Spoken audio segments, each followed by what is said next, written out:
But we are very happy, nevertheless, to have our speakers here for a topic on migration, which is a topic which at the European Study Center and at CSOX we do work, and two of our panelists today are also a part of a project that we're doing on migration diplomacy on Turkey and EU relations.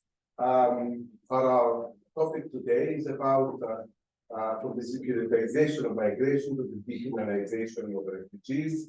And we've got a great panel to discuss this topic. We will be starting first with Franck Duvell, who's somebody that knows Oxford very well. Indeed, he was at Compass, the migration center of Oxford, for 15 or 18 years or something. 13? Okay.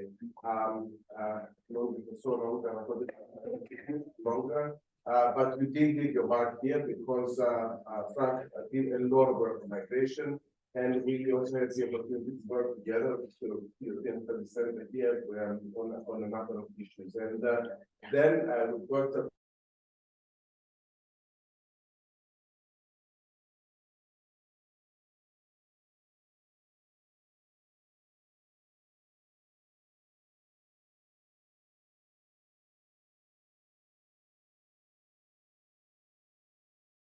through Berlin after he left Oxford. He now is at Osnabrück University, running his project on migration. And these two are going to be our main speakers on this very, very interesting topic.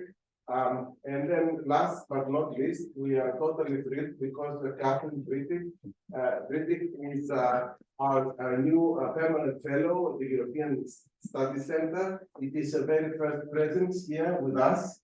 Which is great. Catherine, welcome to the European Study Center. And Catherine is an associate professor with the Master Human Rights and Refugee Law, and some of you may already have met her. She is also the course director for the MSc in Refugee and Forced Migration Studies. And with that, I'm going to give the floor to Franck for 20 minutes, Başak another 20 minutes, Catherine for 10 minutes to discuss the two presentations, and then we'll open it up for discussion. Over to you, Franck. Thanks, Othon. It's a pleasure to be back. It's becoming a bit of a tradition that I'm sitting here at least once a year. If we ever get the projects, then might be more often. So the title of the talk is actually the title of my presentation, and I normally take a much broader look on matters to do with migration, but this time I focus specifically on forced migration of refugees, which is actually also two of my current projects. And it's still work in progress, though I began thinking about the issue of dehumanization in 2015, after having visited most of the EU's external borders and many detention centers. I have seen mistreatment and violence and pushbacks, so certainly from the early 2000s all the way to today.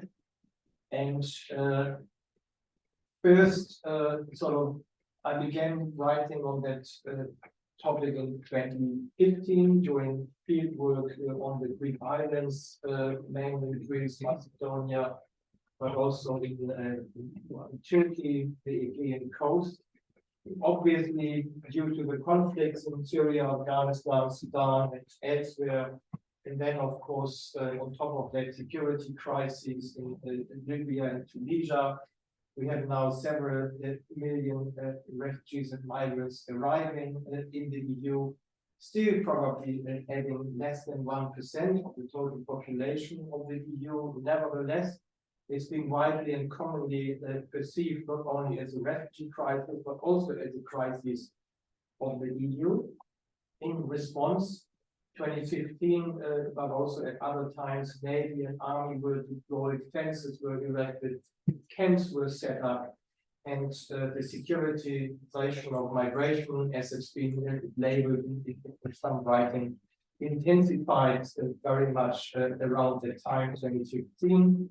But in order to grasp the full meaning of the hostile responses, and specifically the pushbacks on the Balkans, on the Eastern European borders, in the Eastern and Central Mediterranean, the EU hotspot camps of the 2020, I first looked at history, and specifically the emergence of some very similar, and I deliberately call it concentration camps in the 1920s in Europe. So from the late 19th century to about 1920, large numbers of mostly Jews, about 3 million, were displaced by Tsarist pogroms, by World War I, by violent anti-Semitism in Poland, and by the Russian Revolution. Often they first arrived in Berlin or Breslau, or Vienna, and Budapest. They represented a large part of a nevertheless mixed flow of Poles, Ukrainians, Romanians, and Russians, and a mix of lower and middle classes. By the time of their arrival, they were often described as wretched masses. Many descriptions and subscriptions of people in tattered clothes, like quote here, were very similar to those we have seen in 2015 or now in 2022, 2023. At that time, Germany was not a destination country, it was a transit country. People were on their way west to the US, to Canada, South America. Migration was then in the 20s facilitated by smugglers and humanitarian actors, very similar to what we see in Greece, in the Balkans in 2015, or now in Italy 2022. The arrival of Eastern European Jewish refugees in 1886, for instance, at Berlin, Ostbahnhof, or Vienna, Nordbahnhof, did not seem to be much different from the arrival of Syrians and other refugees, for example, in Victoria Square in Athens, where I did some of my research, or the Briddick train station in Budapest, or nowadays in Lampedusa. No more than 180,000 Jews of this 3 million stayed in Germany, only 35,000 stayed in Austria, all the others moved on. But those who stayed were basically discriminated and proletarized and marginalized. They were often depicted, and where is the, I need the control, which button is it? It doesn't.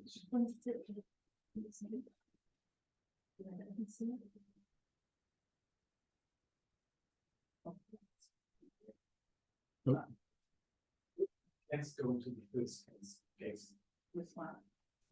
Yeah, right. So the arrivals in the 1910s, 1920s, they were often depicted, and it's all quotes like strangers, the plague, cancer, parasites, bearers of diseases, criminal elements, and accused of profiteering or slavery, whereas the migration as well as the settling down in those times were considered the silent people's migration, stille Völkerwanderung, swamping Germany with Eastern Jews, that was the völkische Beobachter, and considered an invasion and subsequently a fundamental threat to Germany.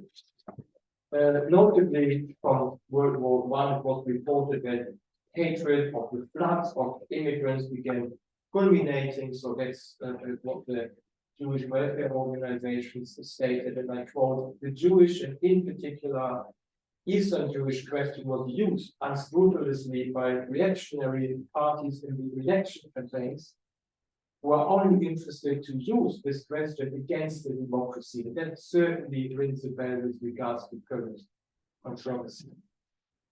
In 1920, the first so-called concentration camps, such as Othon near Berlin, were set up in Germany, not to be confused, of course, with the extermination camps of the Nazis.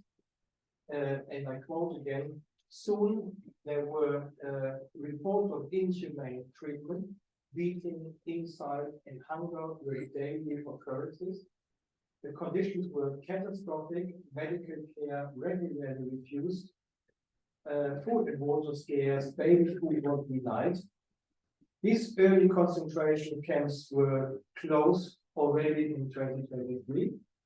Although the Nazis, of course, later reopened another far more radical and brutal version of concentration camps. In 1938, we all remember the infamous International Refugee Conference in Duvell, which failed then to come to the rescue of the German Jews, and we all know the consequences.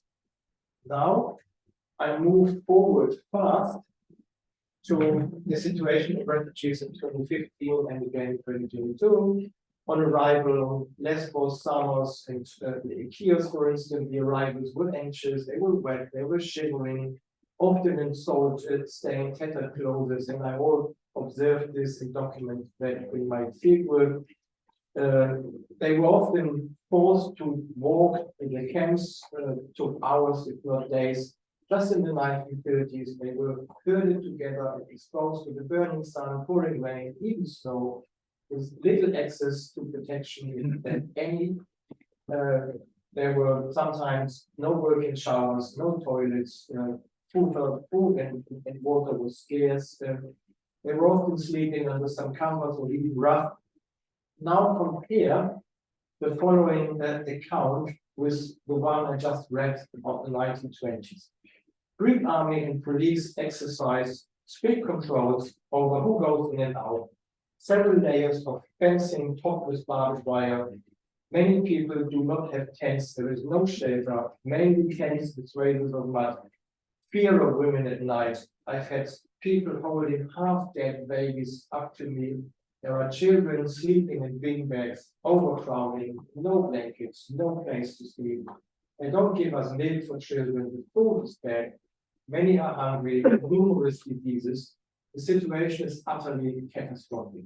Same situation, same words, and same sort of shock by the volunteers and the critical observers. This treatment continued all along the route from the Greek camps along the Balkans until people arrived at some safer places further north.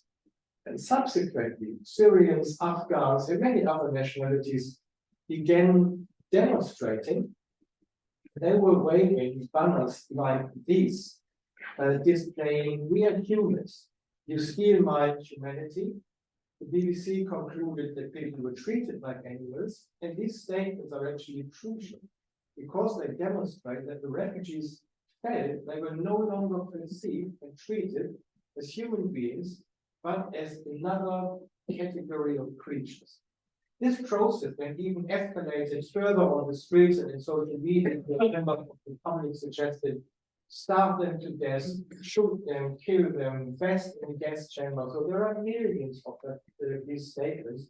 This also revealed the attitudes of the perpetrators, their extremely high levels of hatred, and a complete breakdown of the post-war morality, and thus the imperatives emerging from the horrors of totalitarianism in the first half of the 20th century. And these speech acts reveal, in William Reich's terms, the basic emotional attitudes of authoritarian and sadistic individuals as it is in their typical profession. So despite the humanitarian crisis, again, the various Syria refugee conferences they failed to relieve the refugees or offer any safe travel, similar to 1938 in Duvell. And this process does go further, I believe, than the initial securitization, the concept I'm struggling with, which doesn't capture well the brutality and the violence that I've described. And that brings me to my next point. In order to understand better the meaning of this treatment, I apply the concept of dehumanization by Othon, for instance. I refer to it a lot. But a thing that's already implicit in the refugees project and some media comments. So key features of dehumanizations are hierarchical relations between the in-group and the out-group. That's quite banal.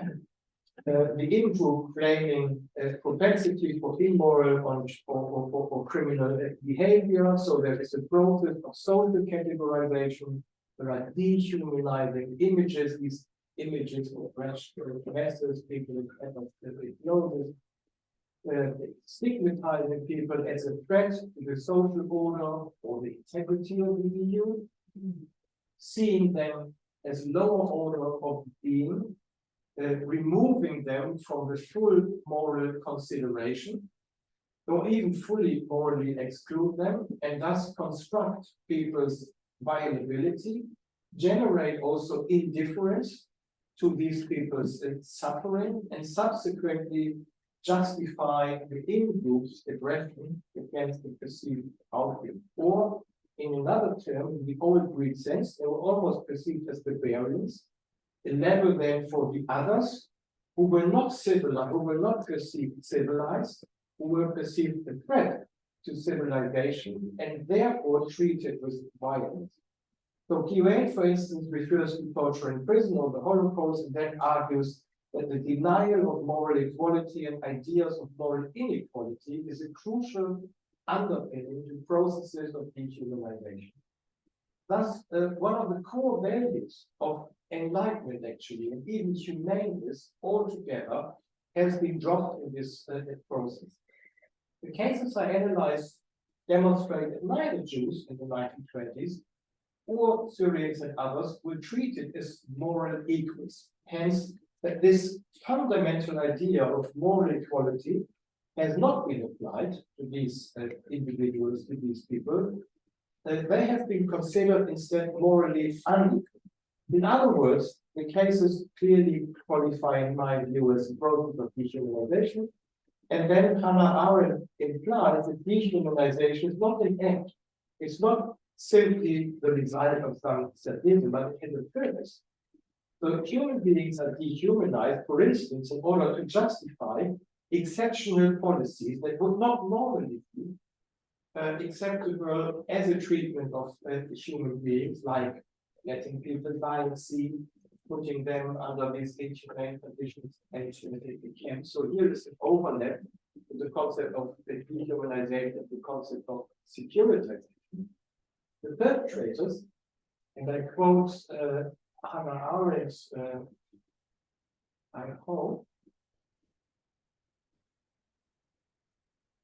the perpetrators, and I quote, had to fabricate reality itself to make the Jews look subhuman in order to then treat them as subhumans. And critically, in the EU, we saw a process whereby reality had been fabricated by rejecting any organized evacuation or resettlement in Syria or Turkey and other refugees who were then coerced into a journey, the result of which they were made look like an invasion, like subhumans in their tattered clothing, even though they were mostly urban educated middle classes at that time. If I look at the Syrians of 2015.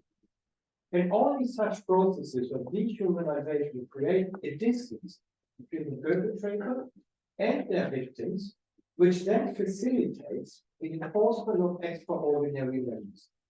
So hence, in order to be able to hurt refugees in camps under inhumane conditions first, they had to make look tattered and as lesser human beings, but also as a separate category. They were suddenly no longer human beings, human fellow, they were migrants and refugees. I think this is really important. So such a process, and I quote again Hannah Arendt, is characteristic for the relentless undermining of the integrity of human beings that has brought about systematic dehumanization. And it's crucial to recall that there are also laws and bureaucracies and willing executioners at the border, in the camps. Behind these policies, Baumann and Goldhagen insist on these projects. And the Guardian, for instance, found it recently, was also commenting on the British policy saying asylum seekers are dehumanized by the government. And here also in the media is linked to something. The justification of the invasion of Jews and refugees in camps was not the only and not even the main purpose of the dehumanizing policy. In 2021, the main purpose of the concentration camps for Jews was to enforce deportation, respectively use detention to increase the emigration pressure. So Germany was meant to be a transit country, pushing and propelling people forward through means of inhuman treatment. Whereas from 2015, it was introduced as a deterrent mechanism for others not to also come here to the The politics of dehumanization was and thus is an important element of deterrence policies to deter people from staying in Germany, respectively deter people from coming to the EU or maybe even the UK. However, in 1939, deterrence failed to some extent. The Nazis radicalized their approach and subsequently murdered those they could not get rid of. 2015, I'd say deterrence also largely failed so far. The next step was pushbacks and to let people die at sea. To conclude, the migration of Eastern European Jews from the 1880s and the migration of Syrians and others from the mid-2010s was disposably depicted rather similarly as an invasion and a threat. Accordingly, the individuals were discursively constructed and categorized and stigmatized as Jews, respectively refugees, and thereby ideologically, legally, socially, and partly physically excluded from the realm of moral subjects, a concept I borrowed from Bauer.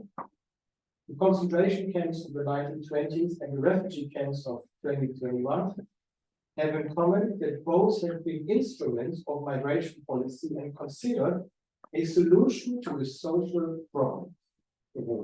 The treatment of refugees in the EU camps, so-called hotspots, for example, on the Greek islands in particular, appears as yet another version of the relentless undermining of the integrity of human beings that Hannah Arendt analyzed with regards to Jews. Very disturbing is also the interplay between the xenophobic masses who at large demonstrations express their threat perceptions of refugees, calling for extraordinary measures, and the national governments and even the EU who then deliver on these extraordinary measures and set up ghettos or camps to concentrate the refugees, and then the mobs coming to attack these sites. We've seen that 100 times. So with the construction of Jews and refugees as subhumans, the boundary between civility and violence failed. I quote Bauer here, now I'm coming to the end. Jews and refugees, it occurs to me, became synonymous or somewhat lesser creatures, similar to the figure of the barbarian. And this is typical for processes of dehumanization. In both cases, the label refugee has thus become almost counterproductive, as it has been perverted into a category of beings who are distinctly different from human beings and who are instead subhumans, thus different. And dehumanization is part of policies described by Othon as aggressive majoritarian chauvinism that can indeed take on an illiberal form and carry the seed of genocide. Liberalism, in analysis, is not removed from the conditions that produce majoritarian genocide war. And I believe we need to understand processes of dehumanization in contemporary European refugee policies in order to see the rise of an invisible state within the state, the apparatus that implements the politics that we describe and which represents almost the new typology of evil. The last thought, this analysis shall thus serve as a great warning of the dangers that are inherent in the policies of securitization and dehumanization. And I want to recall that the post-war imperative to prevent any similar development from happening again is more acute than ever. Thank you very much.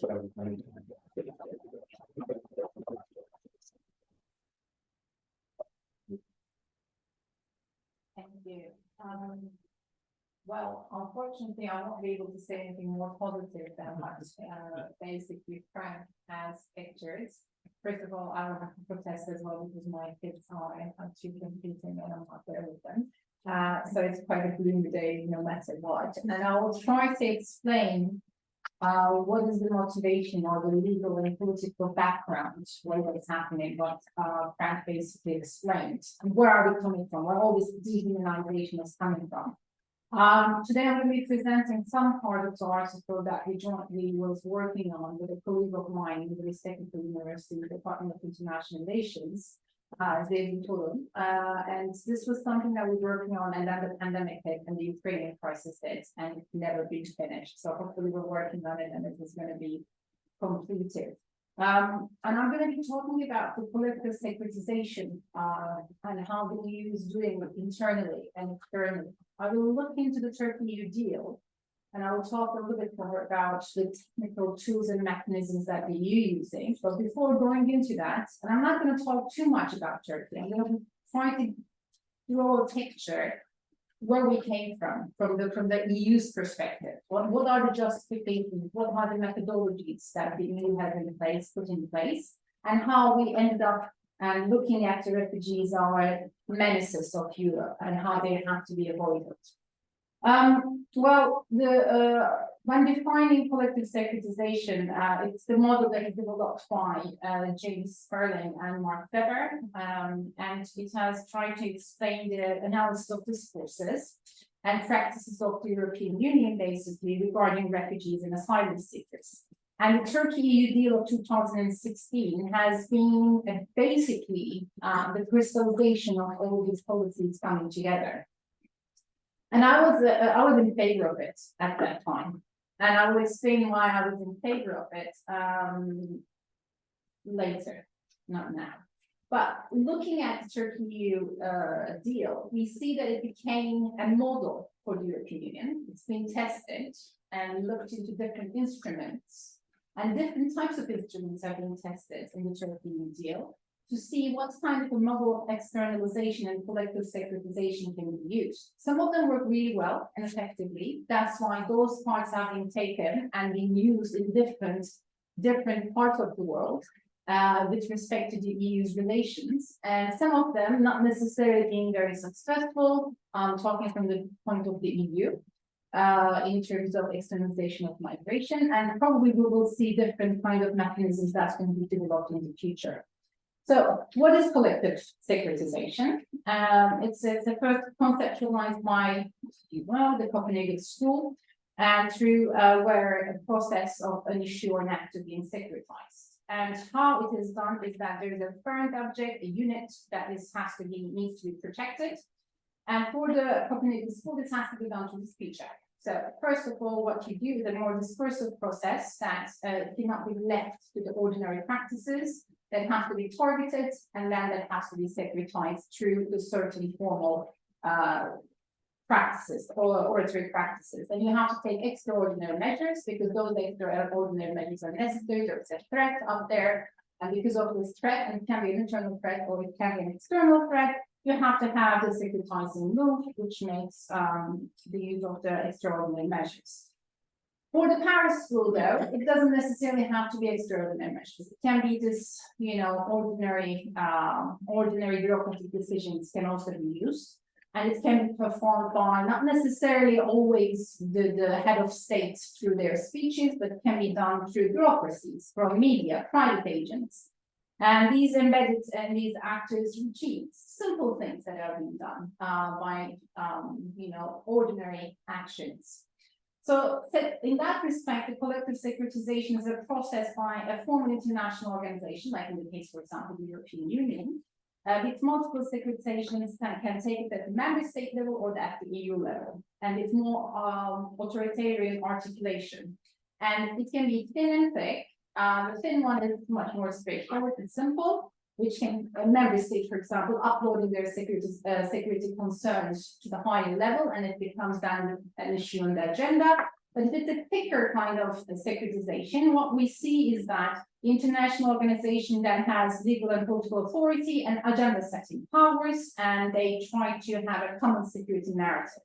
Then it becomes a security narrative that has to be supported by different actions. So it's more kind of action oriented. And in this whole process, you need an audience. You need the people that you need to persuade. Who are you going to be persuading? Who are you going to be able to explain that there is a threat and certain action needs to be taken, and these actions have to be taken quite quickly in that regard. Most of the time, it can be an international organization, domestic public, international audience, transnational intellectuals, or political elites. But most of the time, it's the state representatives. We're talking mostly with the state representatives. And there's usually the most important audience. And in this audience, the recipient of the Securitizing Speech Act, not always a passive one. If there is an interaction between the secretary and the agent, and they might sometimes even initiate it. So what Franck and Weber suggests here is that a security actor and its audience in that regard will have post responses appropriate to mitigating them, and threat and risk doesn't always need to be an emergency nature. And it involves 6 stages that we will also analyze through the Turkey-EU deal. The first stage is that is a statistical, there's a security statistical. People accept the statistical, we know what are the threats, what are the dangers. And the second stage is that there's a persecuting act. There's an event. And sometimes one event, sometimes more than one event can take place.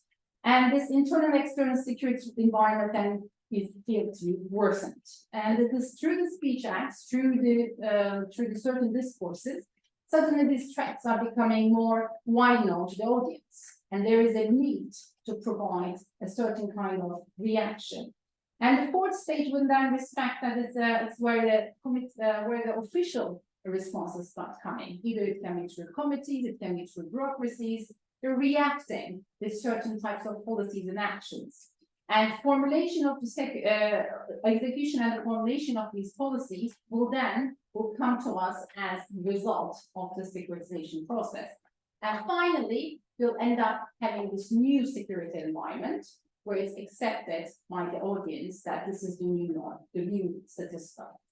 Then we look at this whole process with respect to the EU, how this new securitization, the collective securitization takes place. I mean, 1951 Geneva Convention, it's the first time a refugee has been defined universally. We have the Universal Declaration of Human Rights, where asylum is basically defined as a right. It's a human right to seek asylum. And also we have the European Convention of Human Rights, Article 3. It is indirectly says that nobody should be subject to torture or inhumane treatment, right? So this basically is mentioning that somebody who has the potential to be in torture should not be exposed to that, and it is the European countries' responsibility to make sure that these persons should not be exposed, basically returning them to a position where they might be tortured and there might be inhumane treatment. This is the basic, the core, the heart of the refugee protection in the world, or also in the Europe, because where this whole idea came from is from Europe. So when we keep this on side, how come we come to where we came? Like, how come this is where it's all being, come to place, it's being developed, understood, and then being exported to the entire world that this is how it should be done. When it comes to asylum, it should be a human right, basic human rights. So basically, we have to take a step back and look at the 1980s, the internal market development within the European economic community at that time, with the Single European Act becoming the European Community. So the borderless Europe, a wonderful, wonderful idea. So 4 freedoms, freedom of movement of goods, persons, labor, capital, and services. But when you make borderless Europe, which means that you also have to have an external border. So you have to also make sure that who's coming in and who's coming out. So with this idea, what happened is that the whole free movement of persons became an idea of border control. how to control borders, how to make sure that there's not going to be counter cross-border crime, organized crime, unauthorized border crossings. So the counter-terrorism, counter-smuggling, border surveillance. Suddenly, free movement became an idea that goes hand in hand with border control. So where it started, then merged into a completely different kind of discourse, a completely different kind of narrative within the European Union. And through this, the process further developed with Dublin regulations, the Kale program, European neighborhood policy, European border and coast guard project. So it was trying to establish a level of responsibility sharing among member states, because there are differences of the responsibility between the member states, the southern neighbor versus the northern neighbor, the eastern neighbor versus the western neighbors. So the first country, the silent principle, third country, the safe third country principle, all ideals of reducing irregular movements. So the whole idea of border control became anonymous with reducing irregular movements. The EU wanted to know who's coming in, who's coming out. So the regularization of the movements. And then we see other developments, which I'm not going to go into the process of detailed explanation, like the Budapest process or the Barcelona process for the European partnership, and then later in the establishment of the European Border and Coast Guard Agency, Frontex, which became very problematic in many respects. So EU, with the means to manage migration effectively and implications of the collective securitization of silent policy at the EU level became very apparent. By the end of the 80s, 90s, we knew that migration is associated with border controls. This was the statistic. And what happened is that it's the precipitating events in this case. What was not necessarily the Arab Spring, 2011. Those of you who can remember very well, that there was an increased amount of movement from the MENA region towards, Europe. It was the time when Italy, Malta was completely under pressure of these irregular movements. There was a huge deal with France. They were planning to shut down the borders. It was one of the first signs that, oh my God, the European integration process for the first time is falling apart because the border closures started to happen. But it wasn't then that what we call about the refugee crisis. When did we call the refugee crisis? It's the summer 2015. It was the summer 2015 that we suddenly called the refugee crisis, not 2011, but it was 2015. It is the time when the first time asylum seekers in Europe became 1.2 million, the first time asylum seekers. It was doubled in the year before, compared to 2014, 2015, the number doubled. That's the reason why the European Union and the EU member states were calling it as a refugee crisis. And there was rising xenophobia, stricter border controls, and rights to the borderless travel within the Schengen zone. One of the most important achievements of European integration, when you think about it, with, I think, inclusion with the certain Eurozone, was threatened. So to limit the irregular border crossings and implement readmission agreements became a norm in that regard. So the securitization movement and the audience response during that time was basically creating joint operations. This is the time where the EU started and European Commission first adopted 10-point action plan in migration in April 2015, with certain joint operations in the Mediterranean named Othon and Poseidon. And also Hungary, Poland, Czech Republic to the Court of Justice for non-compliance with their legal obligations in terms of relocation was started to being discussed.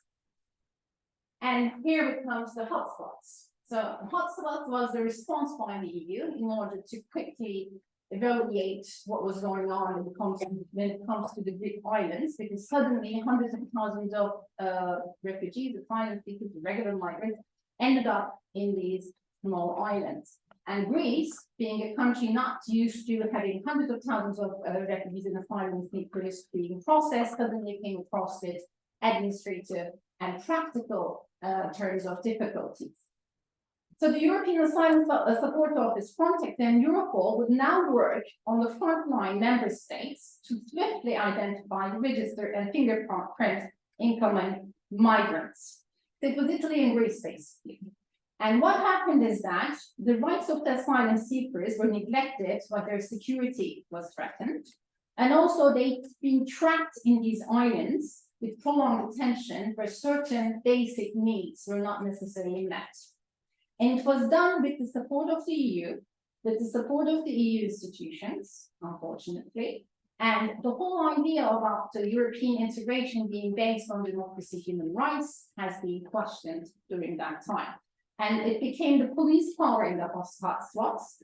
Crime and conflict was at place, and where there are instruments for the exercise of the new European powers of war and police could be seen.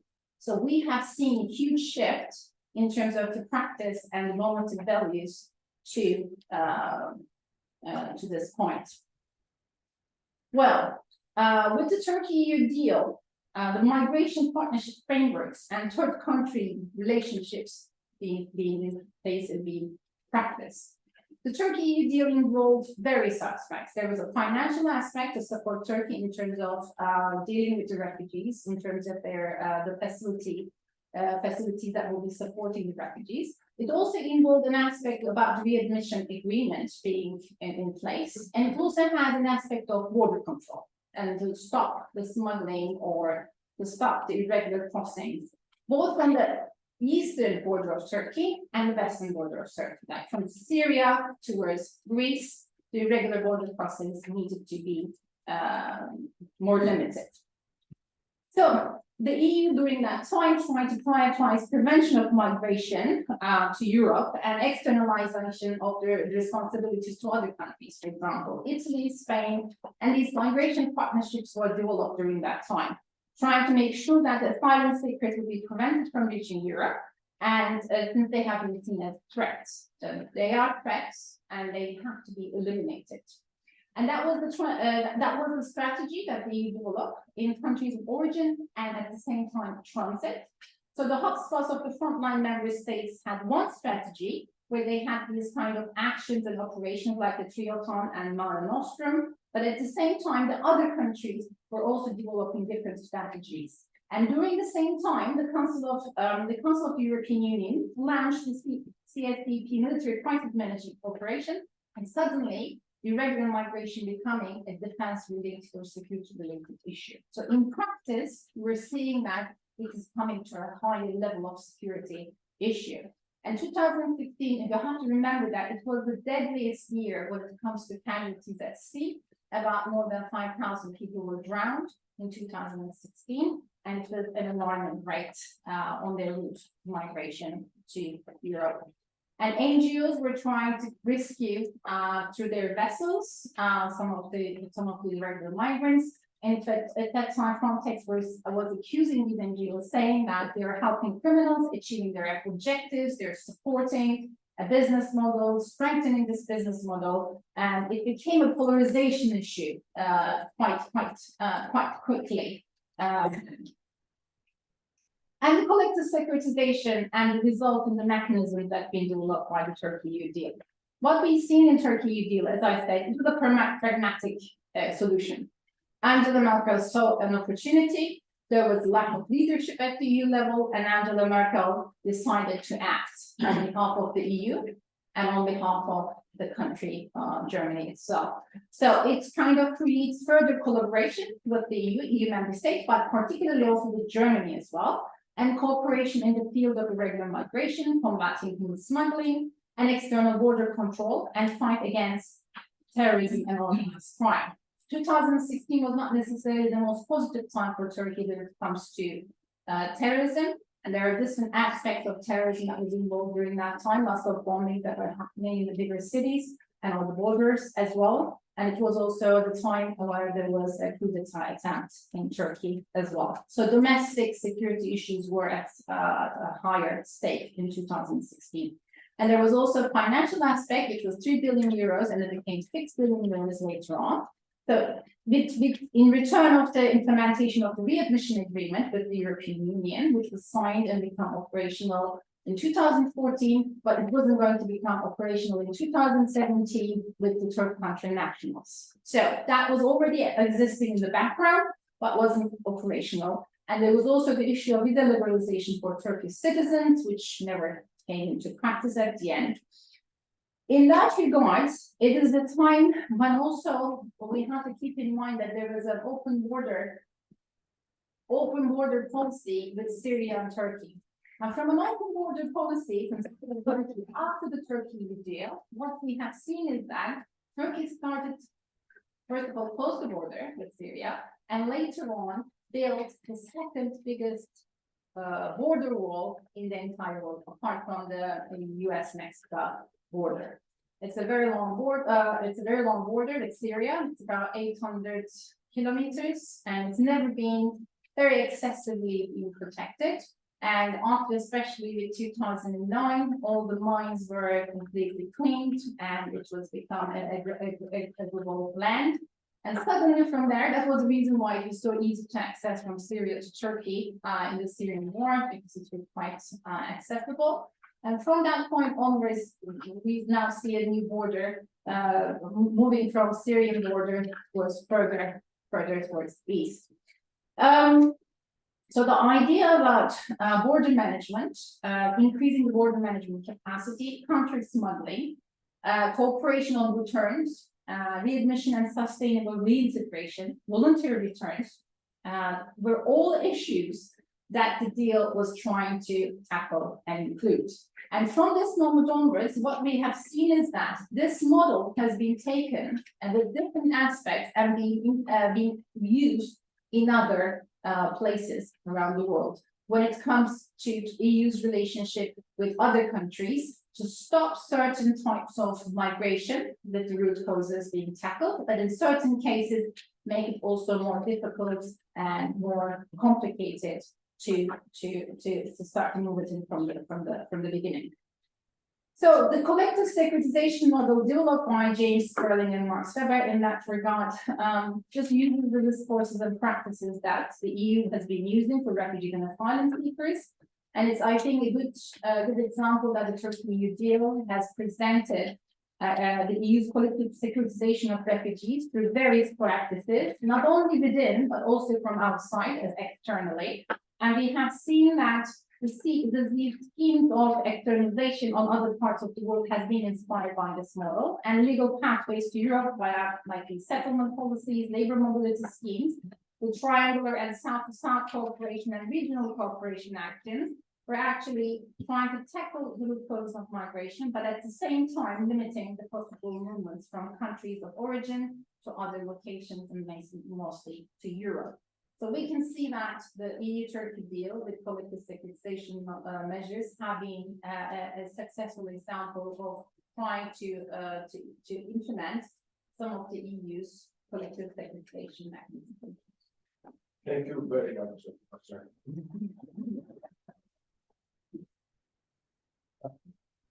Thank you so much for the opportunity to read and comment on these two fascinating papers. This morning, I was reading the Illegal Migration Act, the piece of legislation that received royal assent towards the end of the summer in the UK. It does a number of different things. It puts in place some of the most extraordinary powers that are on the British statute book. First, it empowers the Home Secretary to deport a group of people. In fact, it does more than that. It requires her, it creates a duty to deport them. And secondly, while these people are waiting to be deported, it creates a power to detain almost indefinitely and subject to very limited judicial oversight. Alongside these provisions, the Act bars people from claiming asylum or international protection in the UK. And this legislation applies to those who have been compelled to arrive in the UK irregularly because there are no safe and legal means for them to access this jurisdiction in a way that is safe. Now, this legislation has not been brought into force yet, so it's received royal assent, but these practices are not occurring now. People are not being detained or subjected to protection. And the reason for that is the place that they're going to be deported to, allegedly, is Rwanda. And there is a case in the Supreme Court which has heard it, a set of legal challenges around 10 individuals who 3 years ago now were given notices that they were going to be removed. And so we're waiting for the Supreme Court's judgment, and we'll get that in January. And after that, the Home Secretary has promised us 2 or 3 flights a day of people from the UK to Rwanda. Now, I was reading about these provisions and the plans for their enforcement when I was preparing for this talk. And the 2 kind of paper themes of securitization and dehumanization really spoke, I think, to the populist shift in the UK's own laws and processes around asylum. And I want to just highlight something else about what this act does, because the power to deport and the duty to deport and the power to detain have received some media attention. There was a lot of debate, particularly in the UK's House of Lords, about these provisions, and there was discussion in media outlets and in other fora. But there's something else that the Act does that's very specific to one group of people, which is victims of trafficking. And there's a provision in that Act which strips victims of trafficking, although the word they use is disapply, which is a particularly kind of easy legal word. It disapplies rights given under European human rights law to victims of trafficking in the UK. And what's really interesting is the justification for this, because what the government doesn't say in the explanatory notes to the Act is that these people are not victims of trafficking. It says they are. We understand that these are recognised victims of trafficking. Nor does the government say these people don't have protection needs. The government says, yes, we recognise they have protection needs. But notwithstanding these 2 things, we're going to disapply these measures because there are extraordinary circumstances in play.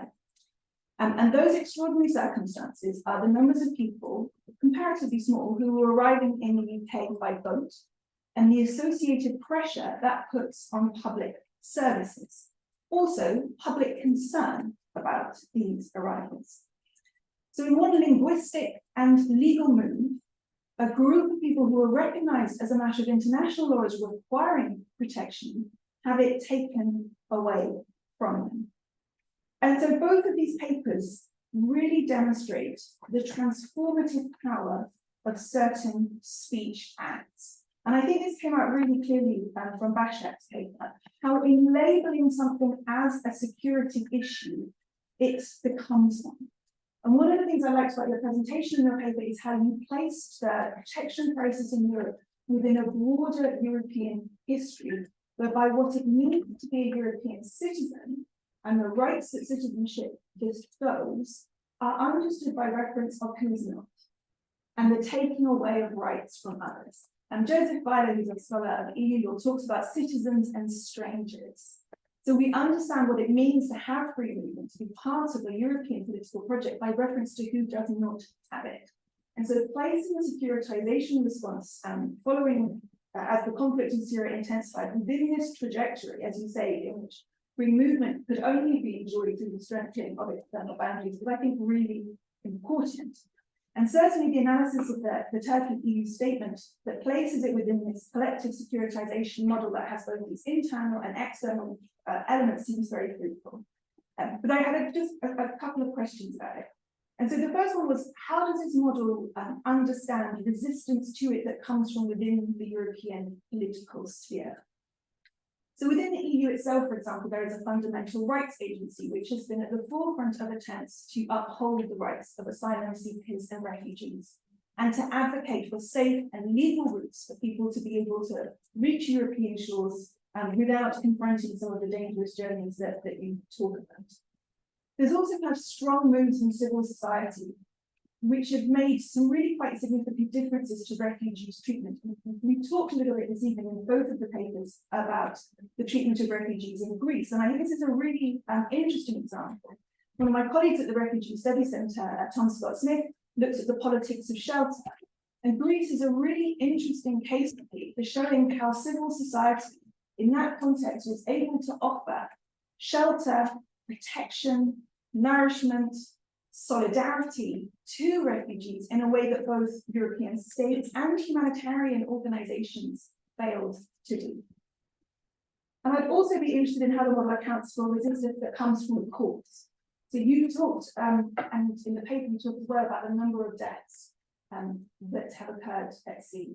And certainly if you reflect on those numbers or the numbers crossing the channel, it's frankly terrifying that a journey that takes 2 hours and that you can spend 50 euros on is one of the most dangerous routes in the world. But the European Court of Human Rights is looking at a case called SS at the moment, which deliberately is examining Italy's responsibility in relation to the Libyan Coast Guard's pullback and detention operations. So obviously the collective security model speaks to a number of the different deterrence mechanisms, is what the lawyers tend to say about some of the processes that you describe. It speaks to it very well, but I don't know that it accounts for the behaviour of other European actors, courts, or civil society. And then you mentioned the timing that you wrote this piece, and that's really interesting because I have in big letters the Temporary Protection Directive. Because it's now 18 months since the Council activated the Temporary Protection Directive to offer the tens of thousands of people who have fled Ukraine protection within the EU. And this is an extraordinary measure because Europe is now both a refugee receiving continent, that's always been the case, but essentially now it's also one of the world's most significant refugee producing continents. Now, the European Union responded to this, not through the measures that you have described, but instead by choosing mobility. Instead, it chose sanctuary. It gave people who fled the Ukraine the ability to travel anywhere within the European Union, to work, to study, to reunite with their family members. Now, there are a number of reasons for this, and another colleague at the RSC, Briddick, talks about affinity and refugee protection. How states and groups of people often find it easier to offer protection to people who have shared cultural, linguistic, and other histories. But I'd be interested to hear your thoughts on the extent to which collective securitization that you described operates in parallel with this completely different system, which has a different set of priorities at its core. Turning now to Franck's presentation, I think it's really hard when you look at the quotes that he provides not to be really moved by the powerful parallels drawn between the treatment of Jewish refugees in Europe and the treatment of those who have fled the conflict in Syria. And I think one of the key insights that he builds on is Arendt's work on her comments around how, and I'm just going to quote it exactly, she says, the perpetrators had to fabricate reality itself in order to make the Jews look subhuman, in order to treat them as subhuman. So again, understanding this treatment in terms of dehumanization certainly speaks to those quotes that you illustrated in the treatment of refugees in Greece at that moment. But again, I think there are some things that I would kind of question or I would push back on. And firstly, and I think perhaps most significantly, perhaps most pedantically as well, is that for lawyers, genocide has a really narrow and particular legal meaning. It applies to acts of which killing is one, which carry with them the intent to destroy in whole or in part a particular group, a national, ethnic, racial, or religious group. This term simply does not apply in the context that we're talking about. Now, I understand how we might want to deploy it as a heuristic device or to found a normative attack on a set of practices which are by any stretch of the imagination inhuman. But you don't need to use the word genocide in order to do that. And one of the interesting things that scholars within legal domains have done is to look at international criminal law categories and not think about whether or not conduct has the seeds of, for example, future genocides, but to say, well, is what's happening now a crime against humanity? And certainly there are people like Othon who looks at either states' migration practices in Europe, but also the conduct of states, including the United States and Australia, and understands this in terms of being an attack on a civilian population that's widespread and systematic. So to using the language of the ICC. And I think this is a really powerful way of repudiating some of the practices that we're talking about. And finally, it's making me reassured. I think the key word here in both of these presentations is Arendt's, and it's around being subhuman. Because I think that there's something that's not quite addressed and that I want to. Because I talked about the activation of the Temporary Protection Directive, and I talked about affinity. But the people that are being subject to these practices now are not receiving this treatment as refugees. They're receiving this treatment because they are Black, because they are brown, because they are not European. And I think there's a really important place in the scholarship for pushing back against this, what I would say is a kind of racial aphasia. And there are scholars who do that. So within legal terms, Itinzaye Achume, who was the former UN Special Rapporteur on racism and xenophobia, and other people like Tugba Basman, who talk about, she's a political scientist, the constructed indifference of the European political community that allows some people to die, whilst offering others a measure of protection. Now, it is very difficult talking about these issues and finding any chink of light, but I always try and do so. And when I was thinking about these papers and your comment about Europe being the center or part of the history of the refugee regime, another history came into my mind, and that was the Latin American tradition of granting asylum. And the inter-American system is one of the most rights protected systems in the world. And actually, its protection of the right to asylum came before the UDHR. And it was Latin American jurists who contributed to now what's at the center of the international legal response to refugees, the right to seek and receive asylum from persecution. And at the same time that in Europe we see this such as securitization and this dehumanization, in Latin America we see a different set of choices being made.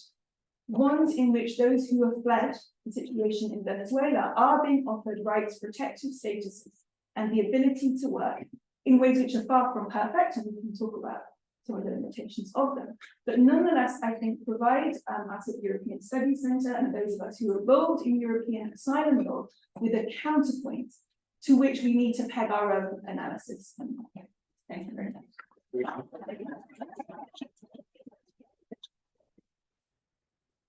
I think that was great, and put my own comments in my head, but I think I will ask Franck first to respond to a couple of issues that you raised. Would you like Franck and then Başak? Well, that's the challenge, because it basically means I would need to provide another 2 or 3 talks, which I'm not going to do.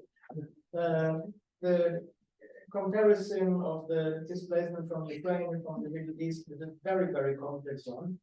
And I'm not going into much detail, but the temperature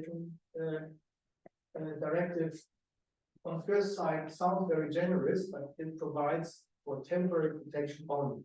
So it's a very precarious status, the status that people will lose after 3 years, which is in 2025, whereas a full recognized refugee status, which in Germany to achieve takes about 6 months on average, 5 to 6 months, is a lifelong permanent status, taking people out of any limbo situation. So I would be very careful to compare the 2 situations, only because Ukraine is geographically part of Europe.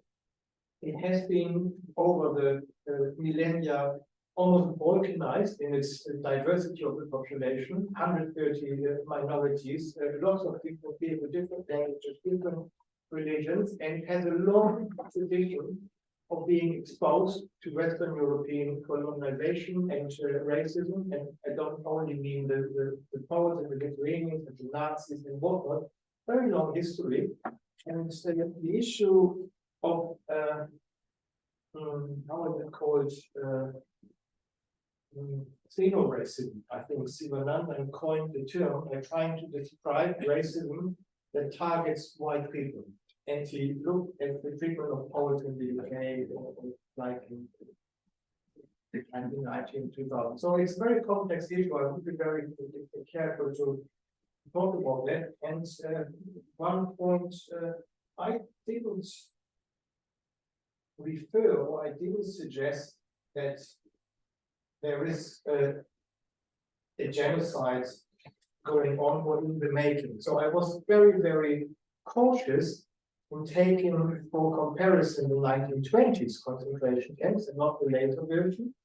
And the only reference in my paper is that there is a threat, there is a danger, there is a seed. This is what Duvell suggests. And this is not to argue that anything similar to any genocide is going on or in the making, but that there is a potential, and where does it end? We don't know. Dehumanization occurs on a scale. So we are rather at the bottom of the scale. We are certainly not where it reaches the level of the genocide, and I'm hoping and I'm very certain, because we still have, of course, the democracy, and we still have also resistance to dehumanization, also within the apparatus. So what I presented in a very pointed version in my paper, in my talk, is sort of much more nuanced in the paper, because there is another trend. Because we have still liberalism, we have democracy, we have police officers and even border guards who are sort of educated and trained in a proper sort of humane humanitarian sense. But we also have the other elements, those with the balaclavas pushing people back into life raft and whatsoever. So it is certainly a lot more nuanced than what I presented in a pointed version tonight. Okay, fine, thank you. Başak, 2 minutes so that we can have questions. Yeah, because you're gonna have the opportunity to answer the questions of us, so we need to take questions. Well, thank you so much, Catherine. I put so many questions out there. Some of them are questions that you wouldn't recognize, but this is it. Obviously, in our analysis, Ukraine happened, and we tried to put it aside because it was going to complicate it further, and that's the next article. We decided that it's going to be the next article. It's a temporary protection regime. The temporary protection directive being in place, which was very surprising that it was not put in place in 2015 with the Syrian crisis, where it already existed from 2000 onwards. So the EU decided not to use it for the Syria, but it decided to use it for the Ukraine. That's another article I'm thinking and working on. It's called the white refugees. Not trying to be racist here, but that's what we saw, unfortunately, with the Ukrainian refugees, that there has been discrimination in terms of protection. There has been discrimination when it comes to who's going to be offered the protection, who deserves the protection. You're absolutely right on that regard. And there has been an issue. But one also has to keep in mind, apart from the affinity, Ukraine being part of European history, this and that, religious aspect of it, cultural aspect of it, there is also a factor of Russia. So the difference in the Syrian case, Assad versus Russia, Russia is a threat. I mean, it's an obvious threat to European security.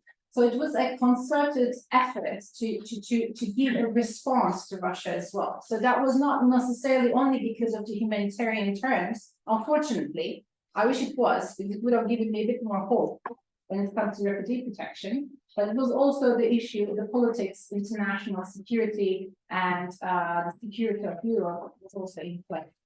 And you have a very valid point when it comes to civil society and the courts. Courts, like, that's one wonderful aspect of, despite all the political factors being failed, courts were able to act in democratic countries to be autonomous, and their decisions, most of the cases, were against the decisions of the political forces. So I think that kind of gives hope. In certain, even in the case of Greece, all due respect, I'm saying, even in the case of Greece, but certain decisions were against, with that respect, the government's decisions, that they decided not to return refugees to Turkey and this and that, even despite the EU-Turkey deal, even despite that this was going to be against the Greek authorities' benefits. When it comes to civil society, it has been wonderful, I think. I think that's one thing that we have seen in this process, the whole process, and we continue to see the power of the civil society, that being able to come together and have their action with grassroots movements, even in Turkey as well. This is kind of an empowerment of the civil society. After the Turkey-EU deal, one of the positive aspects, I think, the Turkey-EU deal was empowering civil societies and creation of even refugee-led civil societies. This is what we have seen, even despite the fact that the political climate was not necessarily very liberal. That's it. Thank you. Okay. We have some questions now, because it was becoming anxious. I wanted to listen to your reactions as well. So who would like to ask? I have one. Oh, yeah.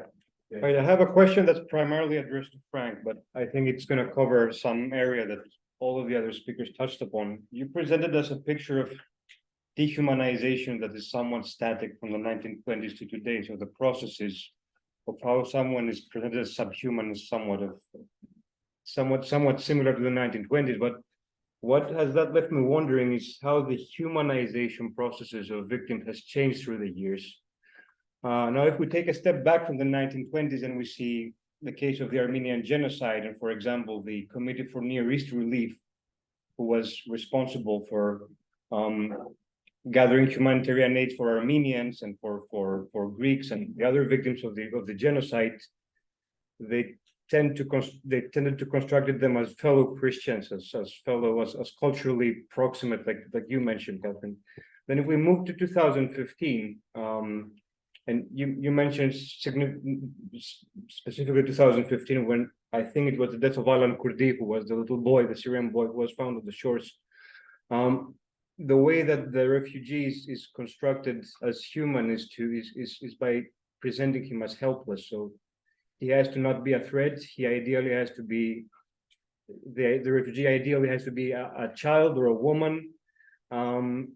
And it's kind of moving away from cultural similarity, and then we come back to cultural similarity with Ukraine. So my question would be, would looking at humanization processes be a key to kind of understanding historical change over time, rather than looking at how dehumanization processes have changed? Let's say, more. Yeah. Yes, David. Okay, please.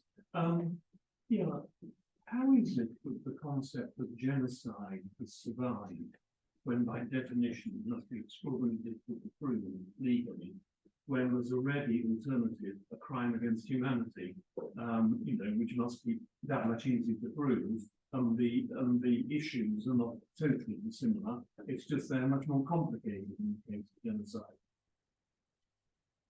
Okay. Yes, I will. I also have a question. I think primarily addressed to Franck again.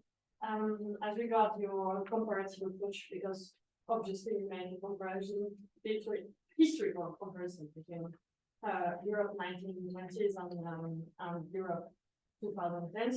But we could also make a geographical comparison because there are also papers using. I have described the case with Rohingyas in Birmania, Myanmar, Laos, and also on the Mexican border. And it seems that there is a kind of this case that you describe of dehumanization may not be specific to European Union. Maybe there is so do you think that there is a zeitgeist in a way specific to our contemporary time, which make this notion of dehumanization different? And so it would be a globalized zeitgeist, or do you still think that there is something specific with the way the European Union deals with this crisis? Thank you. Shall we deal with these three questions, and I can see another three. Franck, we'll start with you, and then Başak. Well, the first response is very quick. I haven't looked at the opposite process of humanization. I think that would be interesting, but this is a separate paper. It could be separate chapter in the book, so I can't really respond to that. Yes, I've seen publications making exactly the same argument with respect to Rohingya. There is somewhere an article I saw about the dehumanization of Rohingya, and there might be others from other groups of people here and there.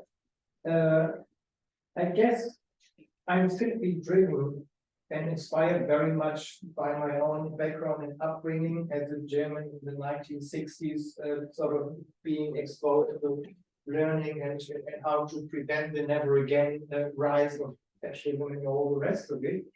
But also, I wouldn't be able to make the argument of sort of the implications or even the threat that means to the future of democracy and liberalism in Europe without reference to the 1920s and let's say the 2020s. I don't see that there is anything static. I don't suggest that there is anything linear. I basically take two cases. I take two texts. One text describing situation we can in the twenties, 1920s, the other one in the twenties, I compare the two. I dig a little bit deeper, I look at the policies and the context, and I see similarity, but there is no linear connection between the two. And I'm using these two cases to make a particular argument. So I could maybe consider what you say and compare, make another comparison, same period, different cases, but that would lead me to another kind of argument. Maybe that's the third paper. I don't even manage to finish this one, but I appreciate the thoughts. Okay, boiling with ideas. I would just give a very quick response. I didn't mention Aylan Kurdi, but I should have. I took a note there. But it is, I think it's a very excellent example of how those were only numbers. Because it was only numbers, hundreds of thousands of people moved this month this much, this month this much, and suddenly you see a drowned little kid, which is a very, very dramatic photo as well. And I remember sitting in a meeting in Ankara with a coastal guard. I don't know what was his title, and he told me, like, I cannot understand these Europeans, because do you think that this is the first kid or baby we found on the shores? How many times I have had to carry babies and kids from the sea, from the beaches, and I don't understand what triggered this moment. So he was confused, saying that this is not the first, this is not going to be the last. But somehow Aylan Kurdi became the picture of the human face of the entire, irregular movement and asylum seekers and refugees and being drawn in. That was on the front page. Same newspapers that were saying keep them out in this country, put the picture, save them. So it just shows that it is possible to humanize it, I think. It's how we securitize the topic and how, it can switch on the other way around. It depends what will be the political agenda, how these mechanisms will work, what will be the political output that was aimed to be, in place to be delivered, will be critical. So I don't have a clear answer, but those are all in place, and yes, you're right. Thank you. Catherine, do you have any thoughts? Just on the genocide question, which I think is for me, how is it survived when it's so narrow? It's because it captures a very particular legal wrong, which is an attempt to destroy a group because of who that group is. And its history goes back actually parallel with the history of crimes against humanity. They both come from a place called Othon, if you correct my pronunciation, and two brilliant Jewish scholars, Başak and Lemkin, who both, when they were themselves with their families fleeing the Holocaust, as lawyers and as teachers seeking to understand what was happening, put forward two legal accounts to try and grasp this, both of which then became adopted at the Nuremberg trials. And there's a brilliant book on this, if you're interested, called East-West Street by Philip Sands, who goes into this history. I would say that I think it's about we do not say that these practices will lead to genocide. But I think Arendt memorably describes refugees as people who are put in concentration camps by their enemies and refugee camps by their friends. And I think this, even talking about the seeds of genocide, I'm not sure that's an analogy that she would accept. Okay, there are more. So the back, yes, and then you, yeah. Oh, Yeah. sorry. No, Okay, great. I can tell you. I'm Christina. I'm from New York. I have a question about what we were discussing in terms of this idea that you mentioned, how in response to the 2015 migration crisis, the idea of migration became a defense issue.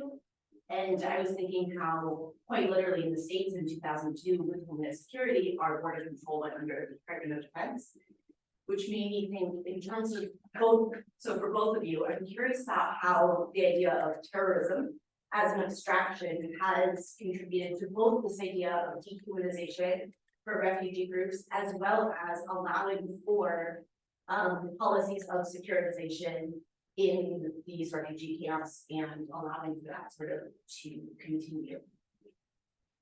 Yes. Thank you so much. My name is Ahmed. From where? So I would just draw the attention to the legal language in this case and the source why this question is like this, to describe it, people can enjoy their human rights. I think the main source of this because there are asylum seekers and refugees. So asylum seekers, they have no legal status, so lawyer, civil societies, activists, they cannot help those people because they are mainly people in waiting. So they are not citizens, they are not refugees. Refugees, if we compare the situation of refugees with the asylum seekers in the western part of Germany, in the Netherlands, no, refugees enjoy many, many rights, and they achieve a lot in society. But the main issue, the things that we really needed, making the asylum seeker is a legal status. Then easily we can, I think, from my point of view, we can legally protect those people from pretending the human rights. Thank you very much. Thank you, and this is very important. Yeah, I would like a little bit on Ukraine, and because I think it's something we really have to have a look. You know, I think there are more issues about this problem. I don't think directly with Franck. It's also a very interesting question of how to assess this.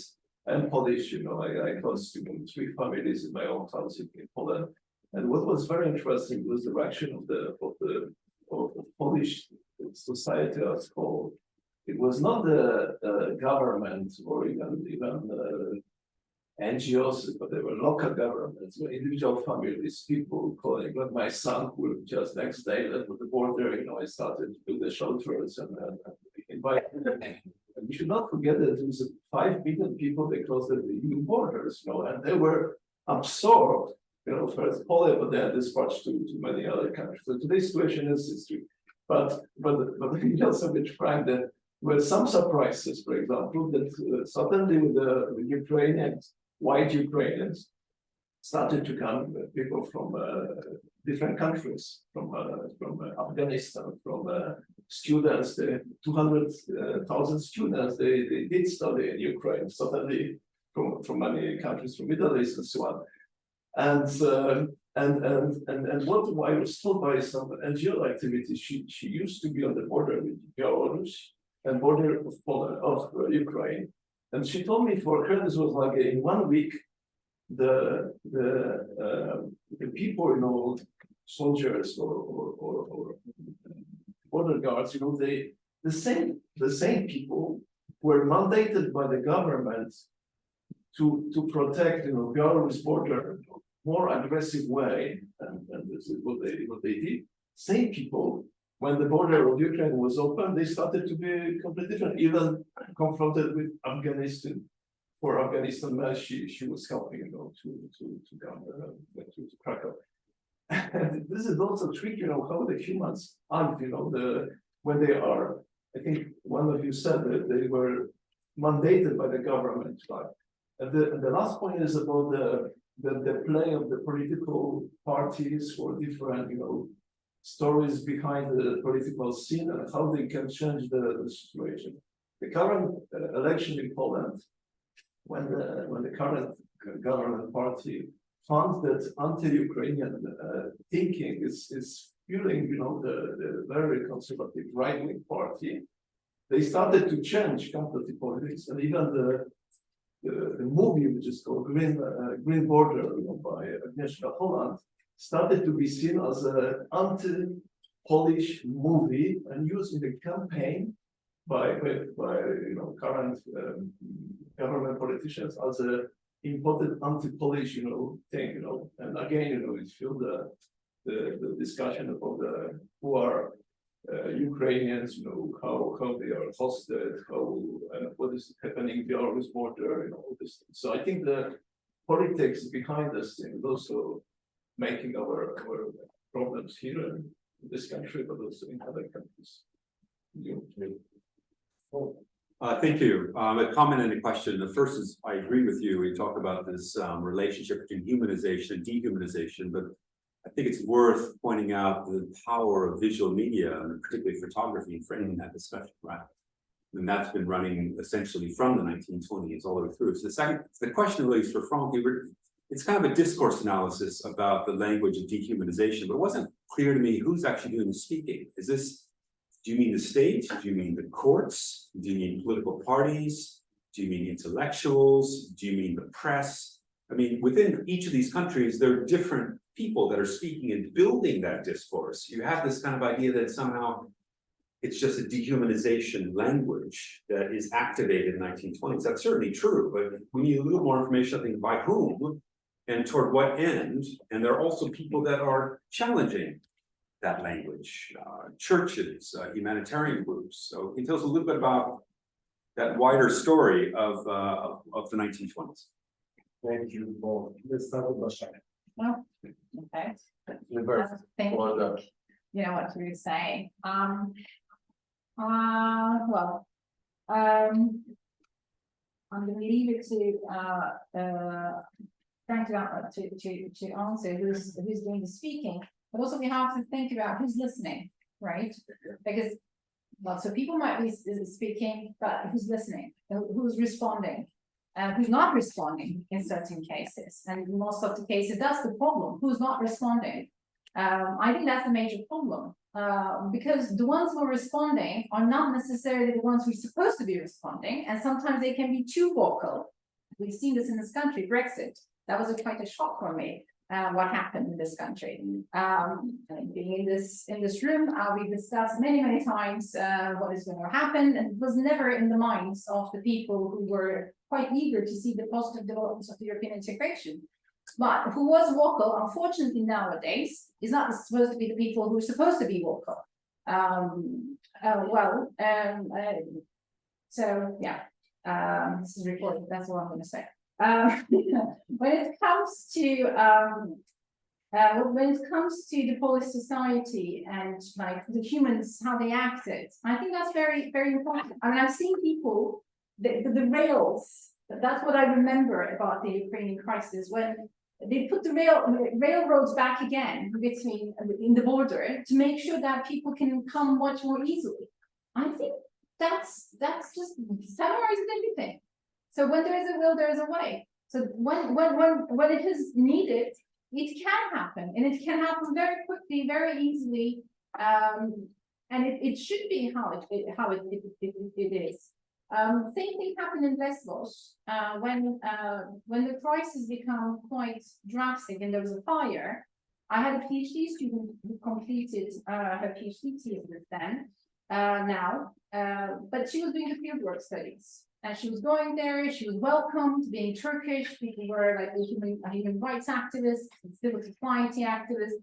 They were trying to help UNHCR representatives that she can do the fieldwork there, because that was something that was wonderful. Fire happened, and the whole politics of the island has changed. And she had difficulty in finishing her fieldwork because racist attacks, even the refugees didn't want to talk to them any longer. They said, I don't feel safe. And she had to use other, methodologies to be able to talk and not to make sure, like in the ethical procedure, that everything has drastically changed. So we can see that the shift can happen very quickly, unfortunately, from one direction to the other. And again, who's doing this is the question. And that's a difficult question to answer in that regard.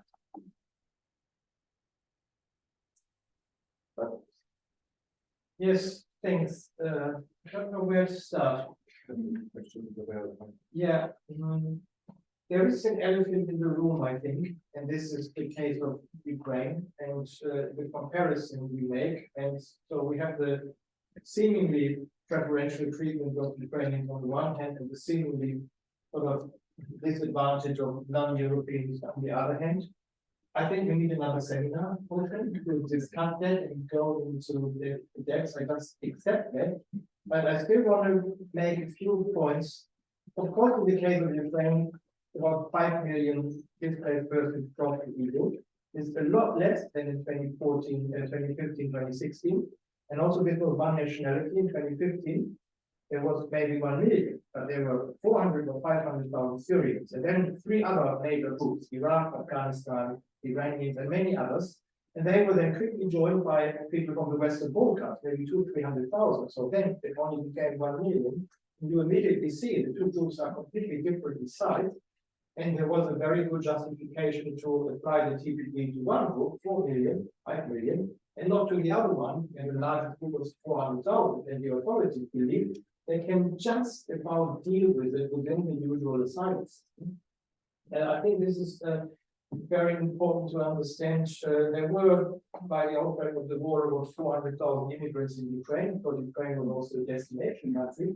But many of the black people referred to were Ukrainian citizens, because they arrived in the Soviet Union. They were living in the country since the 80s, the 1980s, and 90s, and interviewed many of them. The Afghans were all Ukrainian citizens, 25,000. 15,000 Chechens, they were all Ukrainian citizens, and many others from Mozambique, from Angola, who arrived in socialist times, black people, but they were citizens. And then, of course, the students, 70,000 actually, not as many from many parts of the world, but they had residence permits. They had Ukrainian residence permits, and that allowed them, under TPD, to cross the border, but not to stay in the EU. So many of them wanted to leave and have left. How many are still here, I don't know, but they will not treated preferential, I could say, and sort of the notion of refugees versus asylum seekers. This is the legal notion, but what we talk about is the process of displacement and the sociological concept of a refugee, which is not the same as the legal notion of a refugee or an asylum seeker. I'm not sure giving rights would make much of a difference, because the public in discursive terms doesn't make a difference. With refugees, this is a very, very toxic concept. Refugees are hated and disliked and all the rest of it. And people don't care what legal status they have and what kind of protection they deserve or don't deserve. So I'm not very hopeful that sort of improving the legal status would help a lot in this situation. The idea of terrorism, I don't think, contributed very much to the process of dehumanization. It's coming up occasionally here and there, quite opportunistic. There are many other sort of references to sexual violence, or young men work shy, or to sort of scoundrels only exploiting the benefits. But this is not particularly influential in Europe, I would say. There are points where it is sort of becoming more heated, but not with much long-term impact. I don't think that's the case, but we can discuss this separately. I guess, Paul, I found that comment very helpful, because I'm probably not paying enough attention to my two different approaches. One approach is rather descriptive, looking at observers and reports and how they describe the situation in the camps. So I'm not doing any discourse analysis here. I simply look at the description of two situations in order to understand and identify the process of dehumanization. And then there is another element in my talk exactly, which looks at the discourses, how it is discursively depicted the arrival of large number of people at a certain time, this invasion and the threats and all the rest of it. And I need to be I need to clarify that quite a bit. So that was very helpful. Thank you. Yes. Yeah, sorry. As a response to the use of the term refugees, I understand that you're not using it with your legal terms, except that you are using it entirely legally correctly. So you're a refugee as a matter of international law as soon as you meet the Article 182 definition of a refugee set out in the 1951 Refugee Convention. So all of the groups we are speaking about are refugees, whether or not they are recognized as such by states. And I say that because I think it does matter. I think the label of refugee does matter. I think it matters in terms of it being a rights bestowing status, which shapes respect. And I think it matters to refugees too. And with the pictures that you put up on the slide, one of the people saying that as a refugee, they have rights. And I think that's an important kind of political claim as well as being a significant legal claim. And I entirely agree with what you said about temporary protection as well. And I think that's why it is the element of because it's not a complete mirror for all of the reasons for your analysis. Again, I would entirely legally hold, but I think what's interesting is that it shows that there are other routes available to states. And so I think those are interesting questions. Sorry. How do we respond to the text that probably 40% of the arrivals are not refugees? And I think we have to accept that. And we can't claim they are all refugees. That's why I always say migrants and refugees. Very deliberately, because they are still both human beings. And then they are bundled together and they are all a threat and invasion and all the rest of it. But legally, and by their motivation background, I will not claim they're all refugees because they are not. So that, And they have to also deal with that and treat the others humanely. I think that's absolutely right, but then it's if that's a kind of empirical answer, which is if you look at asylum recognition rates from the UK, the recognition rate of Afghans is around 98%, of Syrians it's 99%, of Eritreans 99%. So of the nationalities that we are talking about, the recognition rates are sky high. And again, it goes to why the label matters, because the deterrence policies that are adopted are deliberately adopted because European states and the UK know that when people do get here and they do make a claim, they're going to get that package of rights which puts them on a route to settlement. So it's never, these kind of processes are never about saying these people are not refugees. It's about saying just have to make sure they get here. Yeah. Okay, last round. Okay, I think we didn't respond to New York question. 9/11, it kind of changed everything. There's no question about that. It become securitized, and unfortunately, it had the butterfly effect that affected the UK first, and then it moved to Europe as well. So absolutely yes. And in terms of the likeness, just one anecdote from Canada. This was something that a political person who was very high in the ranks said to me. That we cannot accept more than 20,000 Syrians because we cannot absorb them because they're different than us. I said, what do you mean by different? The Muslims. So, I mean, let's accept the fact that this is a reality. Okay, let me see, we've got 2 hands here, 3, and then we'll finish. Just like want to touch upon what you said, like just having 20,000 Can you Syrians. speak up, please, so that. Okay, just having 20,000 Syrians or like of people want to be resettled to Canada. Maybe the situation just the same in Turkey when you have like really few number of people who are resettled in the EU.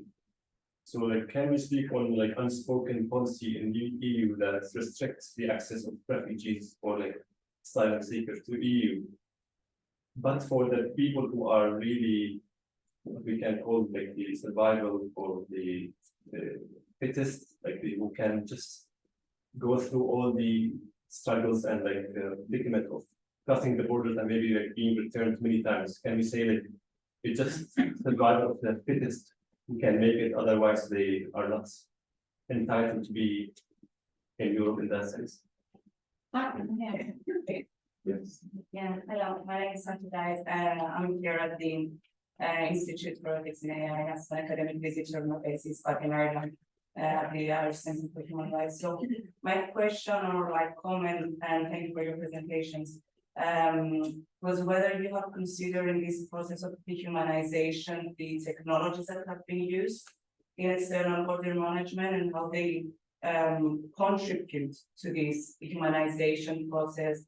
And also this has been developed by the UN Special Rapporteur on trafficking, not on trafficking versus in racial discrimination, about how they add this racialized discrimination aspect in the process of managing migration. So whether you have considered this angle, I want to keep my question short, even though I wanted to pick up on the discourse analysis as well. And I comment about errands, about the use of the word dehumanization or rightless, which basically for me, like as an idea, if we are to use such phrases, and especially the word rightless, and it takes the rights of these people to begin with. So it would consider that someone is rightless to begin with, then how are they supposed to claim for their rights violations? So it was another comment, I suppose, another question. Thank you. Hi, I'm Barbara, and I would like to kind of come back to the other part of the panel name that we haven't, I think, touched upon so much during the discussion, and that's the threat to the plots.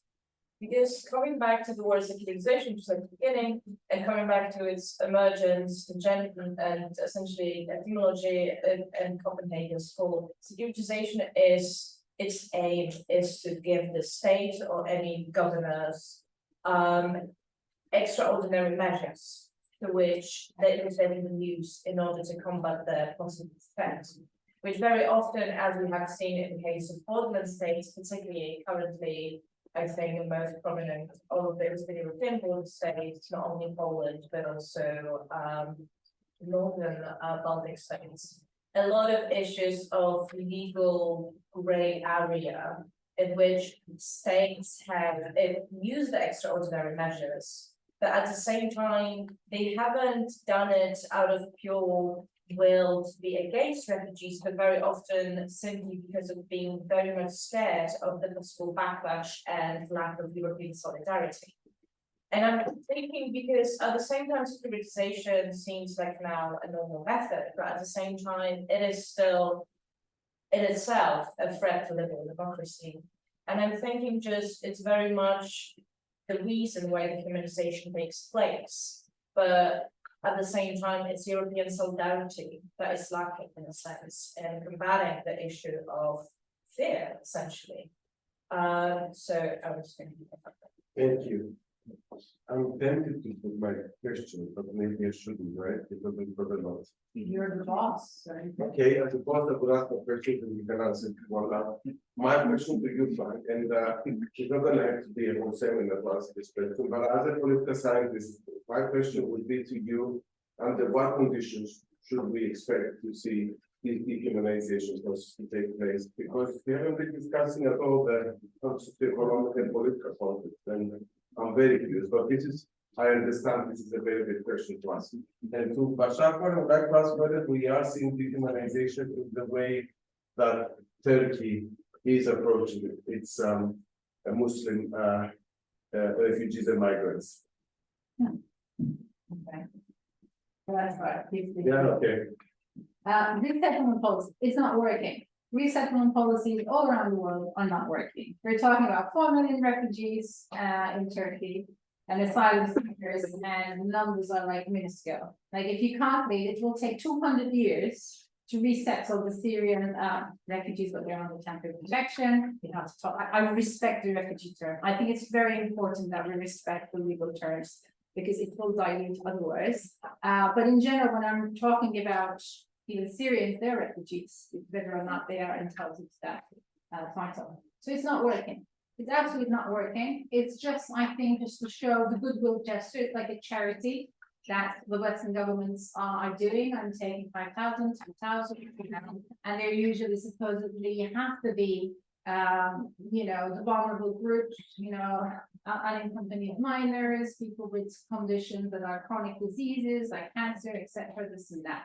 And how is it working? It's a black box. We do not know, even the UNHCR doesn't know, how these resettlement cases are being decided by the states, how they're accepted, what kind of security measures that they are being in place. It is a black box. So yes, it's not working, for sure. Threat to liberal democracy, it is a threat to liberal democracy from every ground. Like if you're not putting the human rights at the very core of the decisions that the states are doing, then we're talking about extraordinary measures, anti-human rights measures. We're flying away from the human rights regime. We're flying away from the norms that established the European Union, European integration, Western democracy in the first place. I think we're talking about very serious deportation from where the whole continent is sitting upon, the Western civilization is sitting upon, for sure. During the COVID pandemic, I had to give a talk, a presentation to the European Commission representation in Ankara. All the member states diplomats were attending, and I make the presentation, we're giving numbers, I'm talking about what is the current condition, this and that. At the end, I will never forget that, and then there are questions coming, this and that. We're finalizing. The Commission representation official said, okay, just keep this in mind that the numbers are decreasing.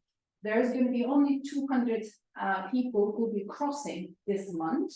Just report back to your capitals that the numbers are decreasing. So I think it was a excellent summary of the whole idea. What I'm telling all these things. I'm talking about the rights, and talking about the integration, but at the end of the day, it's the numbers. It's the numbers that's going to be reported back to the capital. 200 people are crossing the Aegean. Out of those 200, maybe one person will be able to reach Germany. That's the report that diplomat is going to be reporting back to the capital. So talking about democracy, democratic values, human rights, it's just a number at the end of the day. And Turkey's Muslim refugees, well, yeah, the rhetoric has shifted, obviously, from being the empire, being the protector of the Muslim refugees. Now they're not wanted and they need to be returned back. I think refugees historically, I mean, no need to say that, historically has always been used as political maneuver acts. Have always been. Like, this is not something new. It has been the case even on the Ottoman Empire, like the Hungarian revolt. They were some of the refugees that came, the generals who were the opposition party leaders. Refugees have never been used for political maneuver pieces.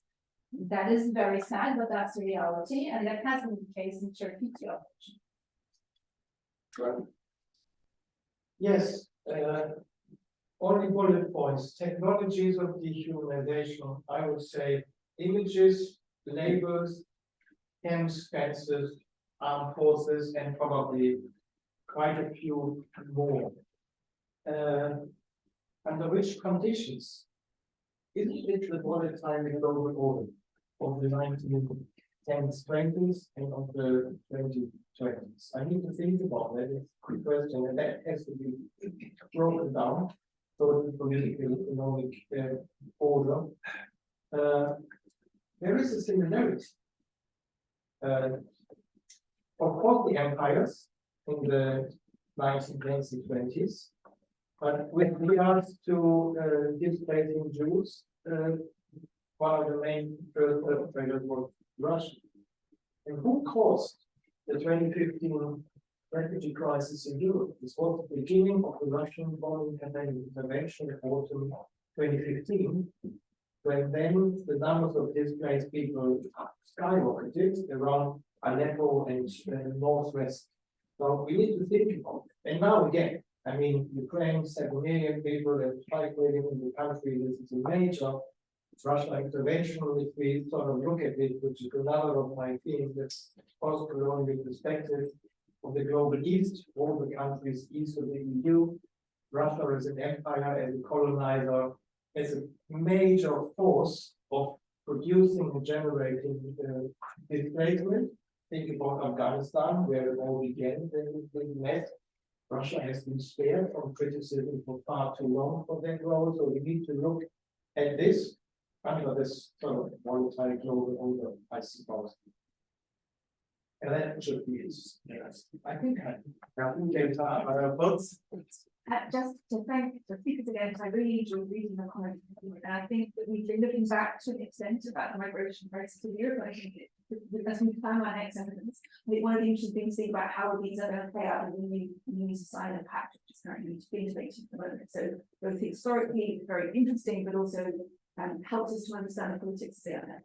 Absolutely, and if I can also add, because Başak and Franck and I are working on whether this migration diplomacy that I mentioned at the beginning and the relations between Turkey and the EU around the issue of migration are actually worsening the system in Turkey. They're making this more authoritarian, and that model that the EU has used for Turkey in terms of the deal and emulating in other cases, and the UK is doing the same thing, whether that is also worsening the systems in the neighborhood.